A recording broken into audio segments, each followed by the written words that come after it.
എല്ലാവർക്കും ഈശോ മിശിഹായ്ക്കും സ്തുതിയായിരിക്കട്ടെ. Logos quiz 2026 സഭാപ്രസംഗകൻ 1-ാം അധ്യായത്തിലെ മുഴുവൻ ചോദ്യങ്ങളും ഉത്തരങ്ങളും വിത്ത് ഓപ്ഷനോട് കൂടിയിട്ടാണ് ഞാൻ ഈ വീഡിയോയിൽ ഉൾപ്പെടുത്തിയിരിക്കുന്നത്. നിങ്ങൾക്ക് ഈ വീഡിയോ ഇഷ്ടപ്പെട്ടെങ്കിൽ ലൈക്കും ഷെയറും കമൻറ്റും ചെയ്യുക. നിങ്ങളെല്ലാവരെയും ദൈവം സമർത്ഥമായി അനുഗ്രഹിക്കട്ടെ. അപ്പോൾ നമുക്ക് വീഡിയോയിലേക്ക് കിടക്കാം.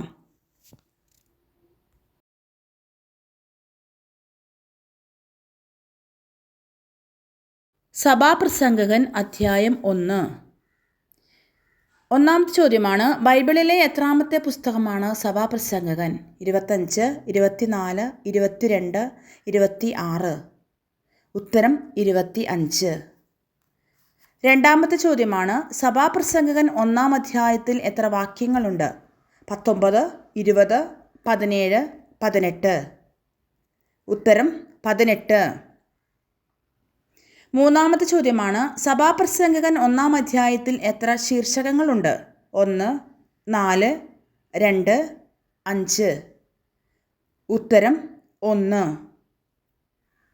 നാലാമത്തെ ചോദ്യമാണ്, സഭാപ്രസംഗകൻ 1-ാം അധ്യായത്തിൻ്റെ ശീർഷകം എന്ത്? എല്ലാം മിഥ്യ, സർവ്വവും മിഥ്യ, ലോകം മിഥ്യ, മിഥ്യകളിൽ മിഥ്യ. ഉത്തരം മിഥ്യകളിൽ മിഥ്യ. അഞ്ചാമത്തെ ചോദ്യമാണ്, സഭാപ്രസംഗകൻ എവിടുത്തെ രാജാവാണ് എന്നാണ് പറയുന്നത്? ഈജിപ്ത്, ജെറുസലേം, എഫ്രായിം, യൂദയ. ഉത്തരം ജെറുസലേം. ആറാമത്തെ ചോദ്യമാണ്, സഭാപ്രസംഗകൻ ആരുടെ പുത്രനാണ് എന്നാണ് പറയുന്നത്? റൂബൻ, ദാവീദ്, ഏലി, സാവൂൾ. ഉത്തരം ദാവീദ്. ഏഴാമത്തെ ചോദ്യമാണ്, ജെറുസലേമിൻ്റെ രാജാവും ദാവീദിൻ്റെ പുത്രനുമായ ആരുടെ വാക്കുകൾ എന്നാണ് 1:1 പറയുന്നത്? സഭാപ്രസംഗകൻ്റെ, പ്രഭാഷകൻ്റെ, ജോനാഥൻ്റെ. ഉത്തരം സഭാപ്രസംഗകൻ്റെ. എട്ടാമത്തെ ചോദ്യമാണ്, 2-ാം വാക്യത്തിൽ 2 പ്രാവശ്യം ആവർത്തിക്കുന്ന പദം ഏത്? സകലതും മിഥ്യ, അധ്വാനം മിഥ്യ, ജീവിതം മിഥ്യ, മിഥ്യകളിൽ മിഥ്യ. ഉത്തരം മിഥ്യകളിൽ മിഥ്യ. 9-ാമത്തെ ചോദ്യമാണ്, സൂര്യന് താഴെ ആർക്ക് അധ്വാനം കൊണ്ട് എന്ത് ഫലം എന്നാണ് പറയുന്നത്? മൃഗങ്ങൾക്ക്, വൃക്ഷങ്ങൾക്ക്, പക്ഷികൾക്ക്, മനുഷ്യർക്ക്.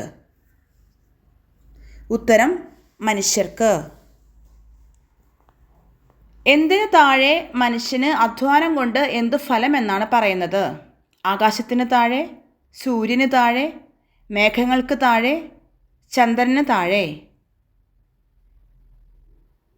ഉത്തരം സൂര്യന് താഴെ. 11-ാമത്തെ ചോദ്യമാണ്, സൂര്യന് താഴെ മനുഷ്യന് ഡാഷ് കൊണ്ട് എന്ത് പ്രയോജനം? പൂരിപ്പിക്കുക. ജീവിതം കൊണ്ട്, അധ്വാനം കൊണ്ട്, മക്കള്, സ്വത്തുക്കൾ. ഉത്തരം അധ്വാനം. ആരാണ് വരുന്നു പോകുന്നു എന്ന് പറയുന്നത്? ഭാര്യമാർ, തലമുറകൾ, ഭർത്താക്കന്മാർ, മക്കൾ. ഉത്തരം തലമുറകൾ. 13-ാമത്തെ ചോദ്യമാണ്, എന്താണ് എന്നേക്കും നിലനിൽക്കുന്നത്? ഭൂമി, ആകാശം, ജലം, വായു. ഉത്തരം ഭൂമി. ഭൂമി എന്നേക്കും എന്തു ചെയ്യുന്നു എന്നാണ് പറയുന്നത്? ജീർണിക്കുന്നു, നിലനിൽക്കുന്നു, അസ്തമിക്കുന്നു, പുതിയതാകുന്നു. ഉത്തരം നിലനിൽക്കുന്നു. 15-ാമത്തെ ക്വസ്റ്റ്യനാണ്, ആരാണ് ഉദിക്കുന്നു, അസ്തമിക്കുന്നു എന്ന് പറയുന്നത്? ചന്ദ്രൻ, സൂര്യൻ, നക്ഷത്രം, മേഘങ്ങൾ. ഉത്തരം സൂര്യൻ. 16-ാമത്തെ ചോദ്യമാണ്, ആരാണ് ഉദിച്ചിടത്ത് തന്നെ തിരിച്ചെത്തുന്നത്? ചന്ദ്രൻ, മേഘങ്ങൾ, നക്ഷത്രം, സൂര്യൻ. ഉത്തരം സൂര്യൻ. 17-ാമത്തെ ചോദ്യമാണ്, കാറ്റ് എങ്ങോട്ടാണ് വീശുന്നത്? കിഴക്കോട്ട്, വടക്കോട്ട്, പടിഞ്ഞാറോട്ട്, തെക്കോട്ട്. ഉത്തരം തെക്കോട്ട്. 18ാമത്തെ ചോദ്യമാണ്, തെക്കോട്ട് വീശിയ കാറ്റ് തിരിഞ്ഞ് എങ്ങോട്ടാണ് വീശുന്നത്? തെക്കോട്ട്, വടക്കോട്ട്, പടിഞ്ഞാറോട്ട്, കിഴക്കോട്ട്? ഉത്തരം വടക്കോട്ട്. തിരിഞ്ഞ് വടക്കോട്ട് വീശുന്ന കാറ്റ് വീണ്ടും എങ്ങോട്ടാണ് വീശുന്നത്? വടക്കോട്ട്, തെക്കോട്ട്, പടിഞ്ഞാറോട്ട്, കിഴക്കോട്ട്? ഉത്തരം തെക്കോട്ട്. 20ാമത്തെ ചോദ്യമാണ്, ചുറ്റിക്കറങ്ങിക്കൊണ്ടേ ഇരിക്കുന്നു എന്ന് 1:6 പറഞ്ഞത് എന്താണ്? സമുദ്രം, നക്ഷത്രം, കാറ്റ്, മേഘം? ഉത്തരം കാറ്റ്. 21ാമത്തെ ചോദ്യമാണ്, ആരാണ് സമുദ്രത്തിലേക്ക് ഒഴുകുന്നത്? നക്ഷത്രങ്ങൾ, മേഘങ്ങൾ, നദികൾ, മഴ? ഉത്തരം നദികൾ. 22ാമത്തെ ചോദ്യമാണ്, എന്നാൽ അത് നിറയുന്നില്ല എന്ന് 1:7 പറയുന്നത് എന്താണ്? കിണറുകൾ, സമുദ്രം, നദികൾ, തോടുകൾ? ഉത്തരം സമുദ്രം. സകലവും ആർക്കാണ് ക്ലേശഭൂയിഷ്ടം? മൃഗങ്ങൾക്ക്, വനങ്ങൾക്ക്, പക്ഷികൾക്ക്, മനുഷ്യന്?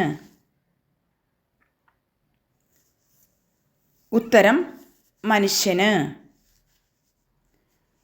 24ാമത്തെ ചോദ്യമാണ്, അത് വിവരിക്കുക മനുഷ്യന് അസാധ്യം. ഏത്? ജീവിത വ്യഗ്രത, സ്വത്ത് സമ്പാദനം, മനുഷ്യൻ്റെ ക്ലേശങ്ങൾ, പരിപാലനം? ഉത്തരം മനുഷ്യൻ്റെ ക്ലേശങ്ങൾ. 25ാമത്തെ ചോദ്യമാണ്, ആർക്കൊക്കെയാണ് മതി വരുന്നില്ല എന്ന് 1:8 പറയുന്നത്? കണ്ണ്, ചെവി, ചെവി ഉദരം, മനസ്സ് ചെവി, കണ്ണ് മനസ്സ്? ഉത്തരം കണ്ണ് ചെവി.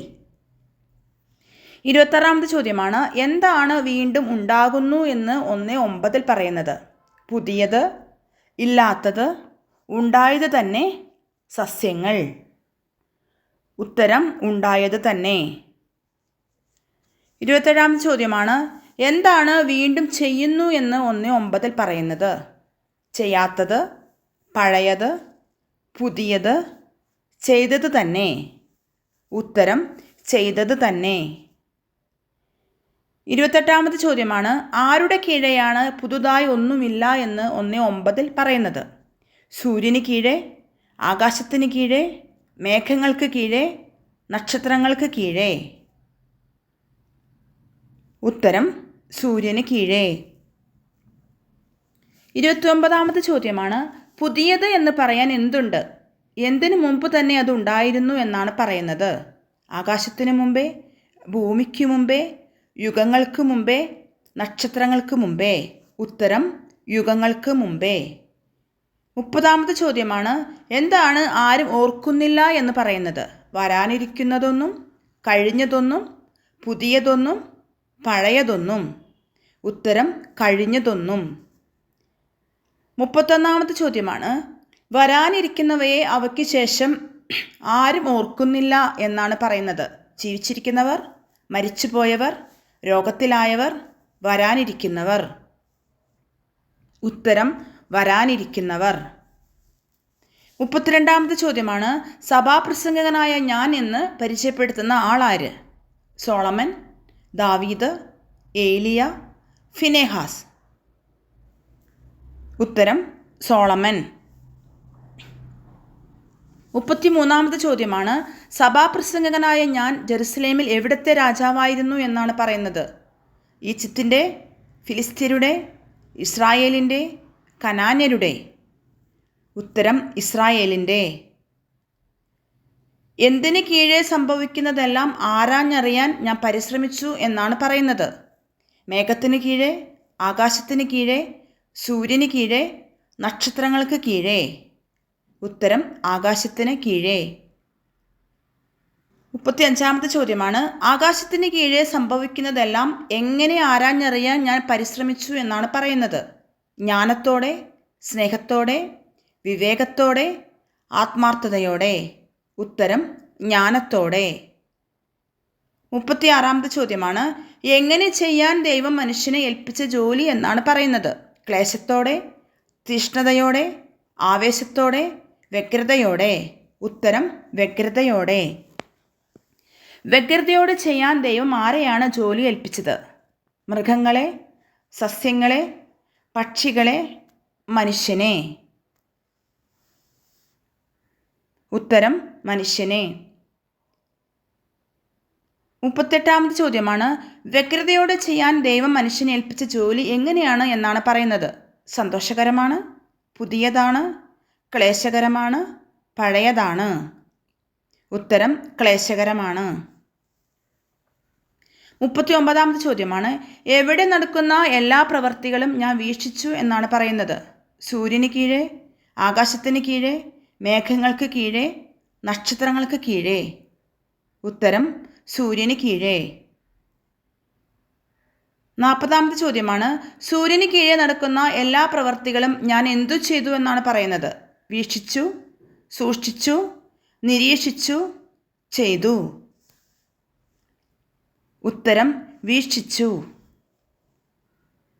എല്ലാ മിഥ്യയും പാഴ്വേലയുമാണ് എന്ന് പറയുന്നത് എന്ത്? ചന്ദ്രന് കീഴെ നടക്കുന്ന എല്ലാ പ്രവൃത്തികളും, ആകാശത്തിന് കീഴെ നടക്കുന്ന എല്ലാ പ്രവൃത്തികളും, സൂര്യന് കീഴെ നടക്കുന്ന എല്ലാ പ്രവൃത്തികളും, നക്ഷത്രങ്ങൾക്ക് കീഴെ നടക്കുന്ന എല്ലാ പ്രവൃത്തികളും? ഉത്തരം സൂര്യന് കീഴെ നടക്കുന്ന എല്ലാ പ്രവൃത്തികളും. എങ്ങനെയുള്ളത് നേരെയാക്കാൻ ആർക്കും കഴിയുകയില്ല എന്നാണ് പറയുന്നത്? ശരിയായത്, നേരെയായത്, ഒടിഞ്ഞത്, വളഞ്ഞത്? ഉത്തരം വളഞ്ഞത്. 44ാമത്തെ ചോദ്യമാണ്, ഇല്ലാത്തത് എണ്ണുക എന്താണ്? സാധ്യമാണ്, ഓർമ്മയാണ്, നെടുവീർപ്പാണ്, അസാധ്യമാണ്? ഉത്തരം അസാധ്യമാണ്. 45ാമത്തെ ചോദ്യമാണ്, എന്താണ് അസാധ്യമെന്ന് 1:15 പറയുന്നത്? ഉള്ളത് എണ്ണുക, ഭാവനയിൽ എണ്ണുക, കണ്ടത് എണ്ണുക, ഇല്ലാത്തത് എണ്ണുക? ഉത്തരം ഇല്ലാത്തത് എണ്ണുക. 46ാമത്തെ ചോദ്യമാണ്, എവിടെ എനിക്ക് മുമ്പുണ്ടായിരുന്ന എല്ലാ രാജാക്കന്മാരെയും അധികം ജ്ഞാനം ഞാൻ സമ്പാദിച്ചു എന്നാണ് പറയുന്നത്? ജെറുസലേമിൽ, ഈജിപ്തിൽ, മക്കദോനിയായിൽ, സിറിയായിൽ? ഉത്തരം ജെറുസലേമിൽ. ജെറുസലേമിൽ എനിക്ക് മുമ്പുണ്ടായിരുന്ന ആരെയേക്കാൾ ജ്ഞാനം സമ്പാദിച്ചു എന്നാണ് പറയുന്നത്? പ്രഭുക്കന്മാരെയേക്കാൾ, പ്രവാചകന്മാരെയേക്കാൾ, രാജാക്കന്മാരെയേക്കാൾ, പടയാളികളെയേക്കാൾ? ഉത്തരം രാജാക്കന്മാരെയേക്കാൾ. 48ാമത്തെ ചോദ്യമാണ്, ജെറുസലേമിൽ എനിക്ക് മുമ്പുണ്ടായിരുന്ന എല്ലാ രാജാക്കന്മാരെയേക്കാൾ അധികം എന്ത് സമ്പാദിച്ചു എന്നാണ് പറയുന്നത്? സമ്പത്ത്, സ്വർണം, ഭൂപ്രദേശം, ജ്ഞാനം? ഉത്തരം ജ്ഞാനം. 49ാമത്തെ ചോദ്യമാണ്, എന്തിൻ്റെ യഥാർത്ഥ രൂപം അനുഭവിച്ചറിഞ്ഞു എന്ന് ഞാൻ വിചാരിച്ചു എന്നാണ് പറയുന്നത്? നിധിയുടെയും സമ്പത്തിൻ്റെയും, ജ്ഞാനത്തിൻ്റെയും അറിവിൻ്റെയും, ഭൂമിയുടെയും ജ്ഞാനത്തിൻ്റെയും, അറിവിൻ്റെയും സമ്പത്തിൻ്റെയും? ഉത്തരം ജ്ഞാനത്തിൻ്റെയും അറിവിൻ്റെയും. 50ാമത്തെ ചോദ്യമാണ്, എന്തൊക്കെ കാര്യങ്ങളാണ് വിവേചിച്ചറിയാൻ ഞാൻ ഉദ്യമിച്ചു എന്ന് പറയുന്നതിൽ ഒന്നാമത്തേത്? ജ്ഞാനം, നിധി, ഭൂമി, സമ്പത്ത്? ഉത്തരം ജ്ഞാനം. വിവേചിച്ചറിയാൻ ശ്രമിച്ചതിൽ രണ്ടാമത്തേത് ഏത്? ജ്ഞാനം, നിധി, അറിവ്, ഭരണം? ഉത്തരം അറിവ്. 52ാമത്തെ ചോദ്യമാണ്, വിവേചിച്ചറിയാൻ ഉദ്യമിച്ചതിൽ മൂന്നാമത്തെ കാര്യമെന്ത്? അറിവ്, ജ്ഞാനം, ഉന്മത്തത, ഭോഷത്വം? ഉത്തരം ഉന്മത്തത. 53ാമത്തെ ചോദ്യമാണ്, വിവേചിച്ചറിയാൻ ഉദ്യമിച്ചതിൽ നാലാമത്തെ കാര്യമെന്ത്? അറിവ്, നിധി, ഭോഷത്വം, വെളിച്ചം? ഉത്തരം ഭോഷത്വം. ഇത് പാഴ്വേലയാണ് എന്ന് ഞാൻ കണ്ടു. ഏത്?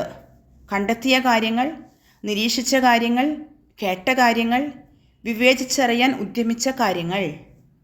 ഉത്തരം വിവേചിച്ചറിയാൻ ഉദ്യമിച്ച കാര്യങ്ങൾ. 55ാമത്തെ ചോദ്യമാണ്, എന്ത് ഏറുമ്പോഴാണ് ദുഃഖമേറുന്നത്? ഭോഷത്വം, ആഹ്ലാദം, സന്തോഷം, ജ്ഞാനം. ഉത്തരം ജ്ഞാനം. 56-ാമത്തെ ചോദ്യമാണ്, ജ്ഞാനമേറുമ്പോൾ എന്താണ് ഏറുന്നത്? സന്തോഷം, ദുഃഖം, ആഹ്ലാദം, ഭോഷത്വം. ഉത്തരം ദുഃഖം. 57-ാമത്തെ ചോദ്യമാണ്, അറിവ് വർദ്ധിക്കുമ്പോൾ എന്താണ് വർദ്ധിക്കുന്നത്? സമ്പത്ത്, ആഹ്ലാദം, ദുഃഖം, വ്യസനം. ഉത്തരം വ്യസനം. 58-ാമത്തെ ചോദ്യമാണ്, എന്ത് വർദ്ധിക്കുമ്പോഴാണ് വ്യസനവും വർദ്ധിക്കുന്നത്? ജ്ഞാനം, അറിവ്, ഭോഷത്വം, ഉന്മത്തത. ഉത്തരം അറിവ്.